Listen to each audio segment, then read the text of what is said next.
প্রিয় শিক্ষক কর্মচারী ভাই বোনেরা, আমি পরে আমাদের মাননীয় শিক্ষক উপদেষ্টা মহোদয়ের পিএস, তাকে আমি ফোন করি নাই, তাকে আমি SMS করেছি।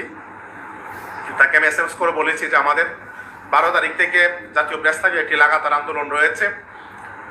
মন্ত্রণালয় যদি এর মধ্যে কোনো কার্যকর কোনো উদ্যোগ গ্রহণ না করে, তাহলে আমাদের পক্ষে আন্দোলন থেকে ফিরে আসার কোনো সুযোগ নাই।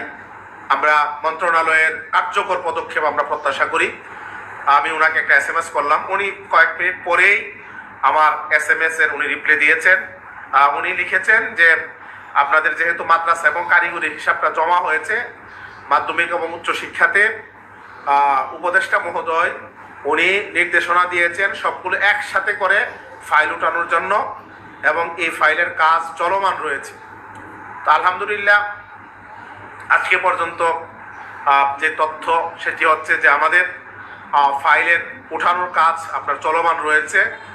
এবং এটা আমি আগেই বলছিলাম ওনাদেরকে যে আপনারা আলাদা করে ফাইল উঠাইলে এটা আসলে আবার ওই উৎসব পাতার মতো প্রবলেম তৈরি হবে। যেমন উৎসব পাতার সময় আপনারা জানেন স্কুল কলেজে পাঠিয়েছিল, পরে মাদ্রাসাটা পাঠানোর পরে কিন্তু একসাথে প্রজ্ঞাপন হয়েছে।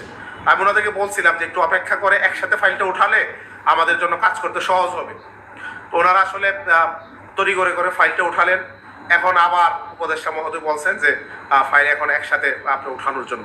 তো এখানে আমাদের আসলে একটু সময় কিন্তু আমাদের লস হয়ে যাচ্ছে, আমাদের সময়টা অনেক।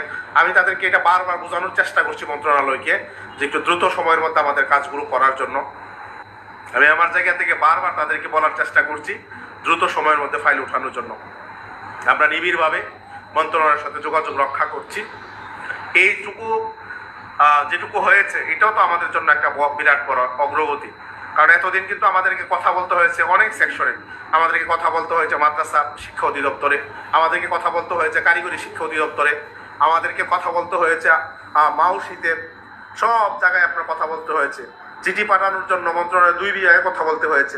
এখন কিন্তু মোটামুটি একটা পর্যায়ে চলে আসছে, সবগুলো হিসাব আইসা একটি জায়গায় জমা হয়েছে। এখন আমাদের একজন কর্মকর্তার সাথে কথা বললে কিন্তু আমাদের কাজের অগ্রগতি আমরা কিন্তু এখান থেকে জানতে পারছি। অর্থাৎ মোটামুটি কাজের পরিধি আস্তে আস্তে সংকুচিত হয়ে আসছে। ওনারা ফাইল যদি আপনার উঠানোর পরে ডিউ প্রসেসে এটা আপনার সচিব হয়ে আপনার উপদেষ্টা মহোদয় হয়ে আপনার এটা আমাদের শিক্ষা মন্ত্রণালয় থেকে আপনার অর্থ মন্ত্রণালয় যাবে। অর্থ মন্ত্রণালয়ে গেলে তখন শিক্ষাতে আমাদের তেমন আর কাজ থাকবে না, তখন অর্থতে আমরা কাজ করব। তো সব মিলিয়ে আমাদের বাড়ি ভাড়ার